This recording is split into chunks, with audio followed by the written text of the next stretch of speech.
साथियों सलाम, नमस्ते, सत श्री अकाल और जय भीम जोहार। साथियों, वनवासी कल्याण आश्रम जयपुर में 1952 से काम कर रहा है। आदिवासियों के बीच इनकी सक्रियता रहती, शिक्षा के क्षेत्र में भी इनकी अच्छी खासी भूमिका है। और बहुत बाद में उसी छत्तीसगढ़ के रायपुर में गठन होता है जनजातीय सुरक्षा मंच। यह भी आदिवासी समाज के बीच काम करता है। दरअसल क्यों काम कर रहा है और इन दोनों संगठन की चर्चा क्यों आजकल हो रही है दोस्तों, इसलिए हो रही है कि दिल्ली में एक बड़ा सांस्कृतिक समागम हुआ, जनजातीय सांस्कृतिक समागम, और उसको लेकर अलग अलग परिभाषाएं गढ़ी जा रही हैं, उसके व्याख्याएं की जा रही हैं, लोग विश्लेषण कर रहे हैं। आप बीटी रोड लाइव पर भी तरह तरह की वीडियो देख,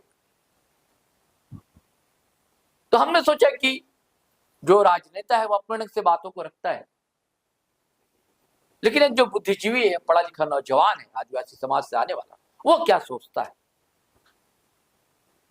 उनकी बातों को सुना जाए। तो इन्हीं में से ऐसे ही नौजवानों में से एक है मुकेश बिरुआ। आपने इनके कुछ वीडियो जरूर यूट्यूब लाइव पर सुने होंगे, समझने की कोशिश भी की होगी और अच्छे भी लगे, व्यूज भी अच्छे आए, आप लोगों ने उन्हें पसंद भी किया। तो मुझे लगा कि इस सब्जेक्ट पर कि आदिवासी, वनवासी, जनजाति समागम, सरना, सनातन, क्रिश्चियनिटी, ये सारी जो चीजें और जिनके कहीं ना कहीं सियासी मायने भी, तो इस विषय पर उनके क्या विचार, वो क्या कहते हैं, थोड़ा धैर्य से आप सुनिए। थोड़ा धीरे धीरे बोलते हैं, लेकिन धीरे धीरे वो जब खोलते हैं गठरी को, तो कई चीजें ज्ञान वाली दोस्तों, नॉलेज वाली आती और ग्राह भी होती है। उनकी बातें मन मस्तिष्क को झिझोड़ती भी, कभी बेचैन भी करती।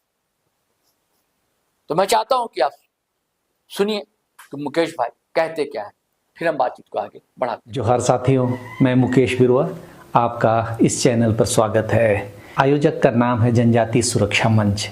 यह संगठन साल 2006 में रायपुर में बना था। इसके राष्ट्रीय सह संयोजक है राजकिशोर हंसदा, जो बनवासी कल्याण आश्रम के पूर्णकालिक कार्यकर्ता हैं। और बनवासी कल्याण आश्रम आरएसएस की मान्यता प्राप्त अनुषंगिक संस्था है, जो 1952 से जनजातीय क्षेत्रों में काम कर रही है। अब सवाल यह है कि अगर यह सिर्फ एक सांस्कृतिक कार्यक्रम होता तो गृह मंत्री मुख्य अतिथि क्यों होते? क्या यह समागम आदिवासी संस्कृति का उत्सव है या आरएसएस के राजनीतिक एजेंडा का मंच? समागम के नारे पर ध्यान दीजिए। तू, मैं, एक रक्त, वनवासी, ग्रामवासी, नगरवासी, हम सब भारतवासी। ध्यान से सुनिए, मैं इसमें लिख दिया हूँ। 3500 वर्ष पूर्व आए आर्यों यानी कि दिकों का इतिहास है, और आदिवासियों का तो 65-70 हजार साल पहले। कहाँ 3500 वर्ष पूर्व और कहाँ 70 हजार साल पहले? मैंने अपने कई वीडियो में स्पष्ट तौर पर यह जानकारी देता रहा हूँ कि ये लोग इतिहास को बदल रहे हैं ताकि आदिवासी और गैर आदिवासी सभी बाहरी हो जाएं या सभी इस देश के मूल निवासी हो जाएं। और दूसरा तर्क को ये लोग स्थापित करने में लगे हैं। एक बात नोट कीजिए, इस नारे में आदिवासी शब्द है ही नहीं, शब्द है बनवासी। यह कोई संयोग नहीं है। आदिवासी का अर्थ है इस भूमि के मूल निवासी, जो सबसे पहले यहाँ आए थे, यानी कि 65-70 हजार साल पहले, जब होमोसेपियंस पूरे विश्व में फैल रहे थे। 65-70 हजार सालों से हम यहाँ हैं। यह एक राजनीतिक और ऐतिहासिक दावा है हमारी प्राथमिकता का, हमारी भूमि पर हमारे अधिकार का। जेनेटिकल एविडेंस भी आजकल यही सत्यापित करते हैं। वनवासी का अर्थ है जंगल में रहने वाला, वही जो राम को जंगल में सहायता किए थे, वैसे वनवासी, बानर वाले वनवासी। उनसे पूछा जाए कि वे कौन सी सेना में है, आदिवासियों की या राम की? वनवासी सिर्फ एक भौगोलिक विवरण है कि तुम वन में वास करते हो, मालिक नहीं। इस शब्द में हमारे भूमि अधिकार का कोई दावा नहीं। इस शब्द में हमारी मूलवासी की कोई पहचान नहीं। आरएसएस यह तर्क देती है कि हर भारतीय मूलवासी है, लेकिन यह तर्क ठीक वैसा ही है जैसे कोई कहे कि सब इंसान एक बराबर है और इसलिए दलितों के ऊपर हो रहा अत्याचार नज़रअंदाज कर दिया जाए। आदिवासी शब्द को वनवासी से बदलना हमारे इतिहास को, हमारे दावे को, हमारी पहचान को मिटाने की कोशिश है। इस समागम को भगवान बिरसा मुंडा की 150वीं जयंती के नाम पर आयोजित किया जा रहा है।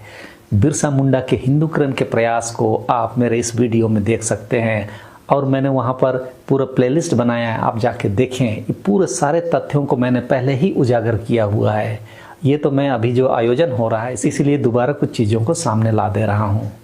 बिरसा मुंडा हमारे महानायक है। वे आदिवासी स्वायत्तता के, जमीन अधिकार के और अंग्रेजी जमींदारी उत्पीड़न के विरुद्ध लड़ने वाले योद्धा थे।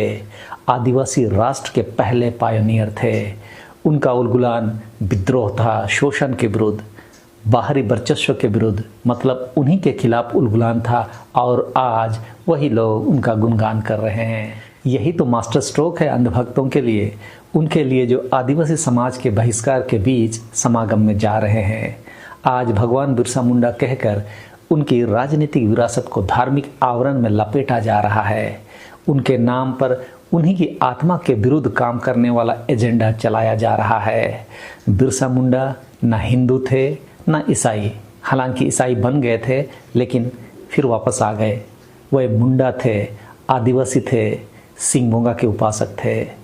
उनके नाम पर जो समागम हो रहा है उसमें उनकी आत्मा होती तो वे खुद इसका विरोध करते। अब आते हैं इस समागम के असली मकसद पर। जनजातीय सुरक्षा मंच की वेबसाइट पर साफ लिखा है, इस संगठन का मुख्य उद्देश्य है डीलिस्टिंग, यानी जो आदिवासी धर्मांतरित होकर ईसाई या मुसलमान बन गए हैं उन्हें अनुसूचित जनजाति की सूची से हटाना, और जिनका हिंदूकरण हो गया है उनका नहीं। जो धर्मांतरित हुए हैं समुदाय उन्हें मान्यता नहीं देगा। इस मांग को सुनने में शायद तर्कसंगत लगे, लेकिन इसके निहितार्थ समझिए आप। पहली बात, अनुसूचित जनजाति का दर्जा जन्म से मिलता है, धर्म से नहीं।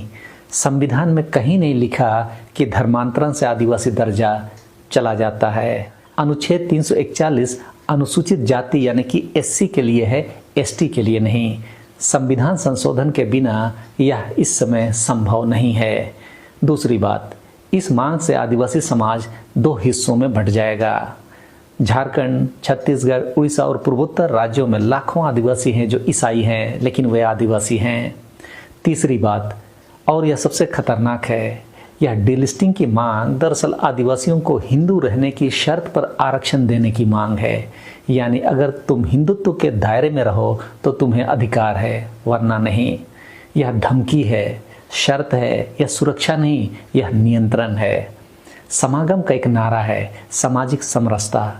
सामाजिक समरसता यह आरएसएस का पुराना नारा है। इसका अर्थ है जातिगत भेदभाव को स्वीकार करते हुए उसके भीतर प्रेम और सद्भाव की बात करना। इसका अर्थ है जाति उन्मूलन नहीं, जाति समन्वय। आदिवासी समाज में कोई वन व्यवस्था नहीं है, आदिवासी जाति के बाहर है, हम हिंदू वन व्यवस्था से बाहर है। तो समरसता के नाम पर 1.5 लाख आदिवासियों को किस व्यवस्था में समाया जा रहा है? जब आरएसएस हमसे समरसता की बात करती है तो वह हमें उस हिंदू सामाजिक ढांचे का हिस्सा बनाने की कोशिश करती है जो हमारे लिए कभी नहीं था। यह हमारी संस्कृति का उत्सव नहीं, यह हमारे विलय का समारोह है। यह जनजातीय सांस्कृतिक समागम संस्कृति का उत्सव ना होकर यह संस्कृति को हथियाने का उत्सव है। देश के कई आदिवासी संगठनों और नेताओं ने इस समागम का विरोध किया है या इसे दूरी बनाई है। सर्वाधिक गोलबंद आदिवासी सरनाकोट की मांग कर रहे हैं, उसके बाद गोंडी, फिर सारी जैसी धार्मिक पहचान की वे मांग कर रहे हैं। हालांकि आदिवासी एकता को जोड़ने के लिए नहीं वरन तोड़ने के लिए ही हालिया दिनों में आदिवासी धर्म कोड की भी मांग वे कर रहे हैं, जिन्होंने अपनी धार्मिक पहचान 2011 के सेंसस में हिंदू रखा था। अगर इस समागम का एजेंडा सफल होता है तो आगे क्या होगा उसे भी समझ लीजिए। पहला चरण जो पहले से चल रहा है, वनवासी शब्द का प्रचार, बिरसा मुंडा का हिंदूकरण और हो सके तो हिंदू देवता की तरह स्थापित करना। सांस्कृतिक कार्यक्रमों की आड़ में आदिवासियों के मन में आरएसएस की स्वीकृति बनाना इसका मूल उद्देश्य है। दूसरा चरण, डीलिस्टिंग कानून लागू करने की मांग। अगर यह मांग संसद में पारित होती है तो लाखों ईसाई और अन्य धर्म के आदिवासी एसटी सूची से बाहर हो जाएंगे। आरक्षण जाएगा, भूमि अधिकार कमजोर होंगे, पेशा और वन अधिकार कानून की पकड़ ढीली पड़ेगी। तीसरा चरण, जनगणना में सरना धर्म को सूचीबद्ध नहीं किया जाएगा। अगर आदिवासियों को हिंदू के रूप में जनगणना किया गया तो आदिवासियों का संवैधानिक संरक्षण और कमजोर होगा। हमारी जनसंख्या हिंदू जनसंख्या में समा जाएगी और हम अपनी ही भूमि पर अल्पसंख्यक नहीं अदृश्य हो जाएंगे। हमारी संस्कृति लाल किला मैदान में आरएसएस के मंच पर नहीं जी जाएगी। हमारी संस्कृति हमारे सरना स्थलों में, गाँव में, देसावली में, हमारे अखाड़ा में, हमारी भाषाओं में, हमारी परंपराओं में जीती है। बिरसा मुंडा ने कहा था, अबुआ दिसुम अबुआ राज, मतलब आदिवासी राष्ट्र का आह्वान था जहां मानव के साथ ही प्रकृति के सभी जीव जंतुओं का भी समान हक है। लेकिन जब हमारा देश किसी और के राज में समा जाए तो बिरसा के नाम पर उत्सव मनाना उनका अपमान है। आयोजन आरएसएस की सांस्कृतिक विस्तारवाद की नीति का हिस्सा है। वे हमें हिंदू बनाना चाहते हैं, आदिवासी नहीं। दूसरा, क्योंकि इसकी असली मंशा डीलिस्टिंग है, आदिवासियों को धर्म के आधार पर बांटना, उनका आरक्षण छीनना, उनकी संवैधानिक सुरक्षा खत्म करना है। तीसरा, क्योंकि वह वनवासी शब्द को बढ़ावा देते हैं जो हमारे जल, जंगल, जमीन के मालिकाना हक को नकारता है।